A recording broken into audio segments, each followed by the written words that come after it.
tudo me inspira, né? Às vezes as coisas que as pessoas não percebem, eu considero uma grande brincadeira, mas é uma brincadeira muito séria, né? Porque tem estudo e tem técnica, mas eu considero como um exercício espiritual.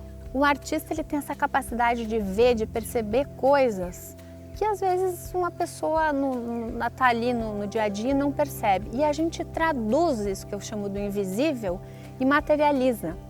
Então tem uma coisa muito bonita que é essa mágica. Outra coisa, às vezes, uma coisa que para você pode ser um lixo, eu transformo, por exemplo, esse disco, ele ia para o lixo. E aí eu não tinha o discão, então a brincadeira é...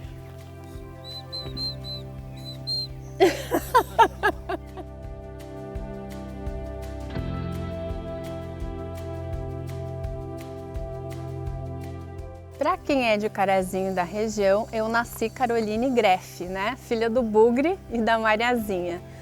Meu pai é conhecido, era um arquiteto de fazendas, muito inventivo, né? Sempre muito assim, criando engenharias e coisas, tipo filtro que filtra a água da casa inteira. Então ele tinha essa inventividade. E a minha mãe, a Mariazinha, é professora de piano. Então eu nasci em Erechim, mas me criei aqui. Estudei fora. Mas também estudei no Rui Barbosa, estudei no La Salle, então eu tenho memórias muito queridas, né? Que são assim a base do que um adulto ou um profissional leva depois, que são as nossas raízes. As minhas raízes estão aqui. E Nina Vogel foi um nome que eu recebi e que eu honro toda vez que eu faço um trabalho, que eu vou pelo mundo, que eu apresento no palco, e sinto que também sou Nina Vogel, né? Vogel é passarinho, pássaro em alemão, não é algo pensado ou escolhido, realmente eu recebi esse nome e adotei, né?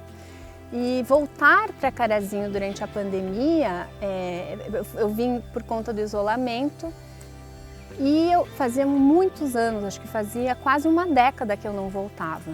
Então foi também uma surpresa, claro, as gerações mudam, as pessoas, e eu percebi que as pessoas não conheciam a Nina Vogel, o que eu faço, né?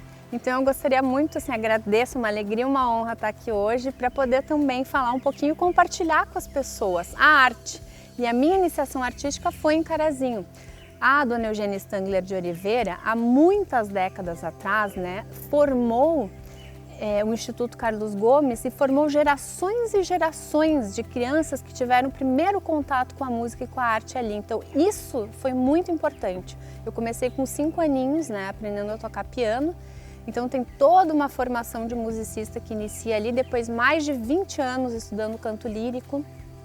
Depois vem o teatro, eu fiz bacharelado em teatro em São Paulo, na universidade, na escola fundada pelo Raul Cortez e pela Célia Helena, que é muito assim bem reconhecida. E em 2015 eu fui iniciada no universo do teatro de marionetes, que é o teatro de animação no Chile. E 2015 e 2017 eu ganhei 2 bolsas de estudo na Université du Québec, em Montreal, né? Então acho que enfim, tem toda uma trajetória, uma construção aí.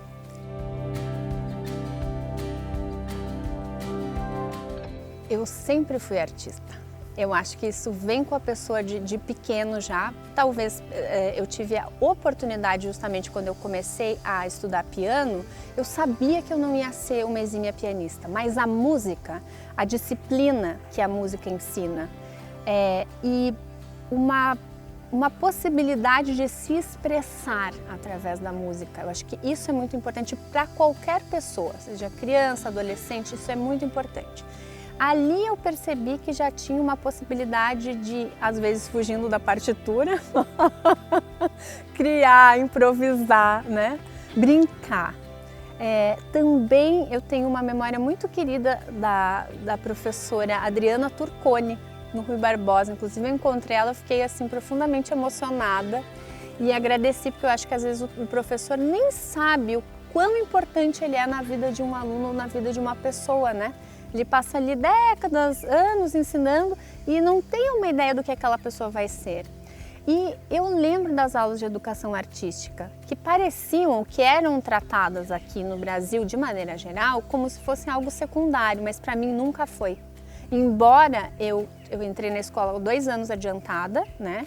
E eu era uma excelente aluna nas outras matérias, mas a minha paixão eram as artes. Daí, a outra coisa importante a ser dito, que eu fui fazer um intercâmbio nos Estados Unidos.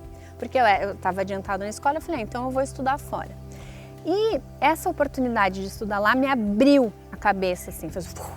Por quê? Porque lá as artes tinham o mesmo peso das outras matérias. E ali eu entendi que em outros lugares do mundo a arte era tratada com esse respeito e com essa importância.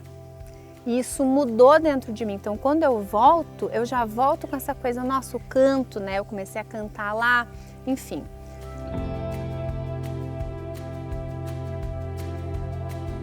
Eu não vejo barreira entre as artes.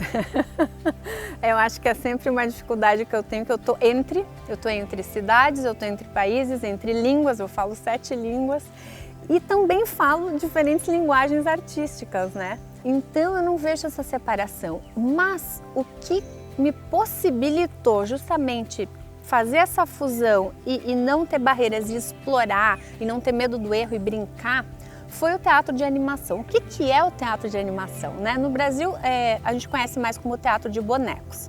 Mas essa nomenclatura de bonecos, às vezes, eu fico até um pouco incomodada. Por quê? Porque não necessariamente é um boneco. Pode ser um objeto, pode ser parte de um figurino, pode ser sombra, pode ser qualquer coisa. Hoje em dia tem a tecnologia. No Japão, na Ásia, nos Estados Unidos, eles exploram outras linguagens, né, outras vertentes. Então o teatro de animação, ele é o encontro das artes plásticas com as artes cênicas, com a música e com todas essas novas linguagens que estão surgindo, cinema, audiovisual, eletrônica, enfim. Eu gosto muito de espetáculos que não têm palavras. Por quê? Porque quando você vai para outros lugares do mundo, a língua é um impedimento, né? Mesmo o inglês. Quando você chega na Ásia, assim, Coreia do Sul, eles não entendem, é muito difícil para eles a língua, né? Tá num outro lugar. Então a arte, eu acho que visualmente a música, ela fala para qualquer pessoa de qualquer lugar do mundo. E o teatro de animação, como é essa fusão, dialoga com criança, adulto, enfim, ele tem esse poder. Eu continuei apresentando na pandemia virtualmente. Eu tinha esse coração gigante, né? E é um coração que eu apresento na rua, no Teatro Lambi-Lambi, um teatro em miniatura. Quando a pandemia aconteceu, eu comecei a apresentar online. Então teve um teatro do Canadá e um dos Estados Unidos que fizeram temporadas comigo. E foi uma coisa muito impressionante, porque eu apresentei mais de 150 sessões para mais de 20 países no mundo. Eu jamais imaginei, nem no meu sonho mais louco, que isso aconteceria. Agora, com as fronteiras reabrindo, né, tem algumas que ainda não estão, por exemplo, a China, eu apresentei para a China também. Os países estão chamando, então, à medida que a pandemia vai passando, tudo isso, os países vão ficando mais tranquilos, especialmente a Ásia, tem muitas viagens ainda para acontecer, mas assim, são mais de 20 países. Presencialmente, eu acho que chegam a 10 países e eu tenho uma relação muito forte com o Canadá. E eu me pergunto, porque eu falo, nossa, que curioso, eu não acho que nada é por acaso. Mas o Canadá tem uma coisa muito parecida com o Brasil, que é a colonização, é um país indígena nas suas raízes, que tem a colonização francesa e inglesa, que disputam ali o território.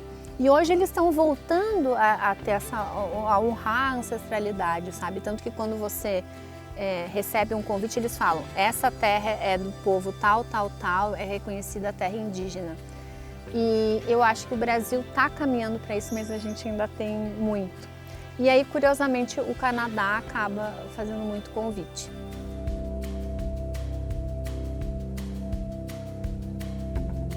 Carazinho agora, porque, por conta dessa vinda na pandemia, o meu piano e o meu ateliê estão aqui nesse momento, né? Tem uma dificuldade um pouco que desculpa, o aeroporto mais próximo é o de Passo Fundo, apesar que abriu e está ótimo agora, né? Mas a gente não tem assim um aeroporto aqui. Então tem um pouco assim uma complicação de ter que ir até lá para viagens e tudo. Porém, esse ambiente, essa paz, o você poder parar. Eu falo que eu sinto que eu estou em casa, não uma casa às vezes física, como as pessoas imaginam, né? Eu acredito que a gente não... Tem uma música do Jorge Drexler que é assim, a gente não tem pertences, mas equipamentos. Eu me mudei muito ao longo da vida e tá aqui para mim, eu acho que é uma reconexão com as raízes. Então, quando eu sento no final da tarde, tomo o chamate, o cheiro do chamate, e olhar o horizonte, assim, aquele verde, os passarinhos, o cachorro do vizinho, me dá uma paz. E isso é muito importante para quem precisa criar, sabe? Ter um espaço, ter esse tempo dilatado, essa paz. Então, Carazinho para mim é isso.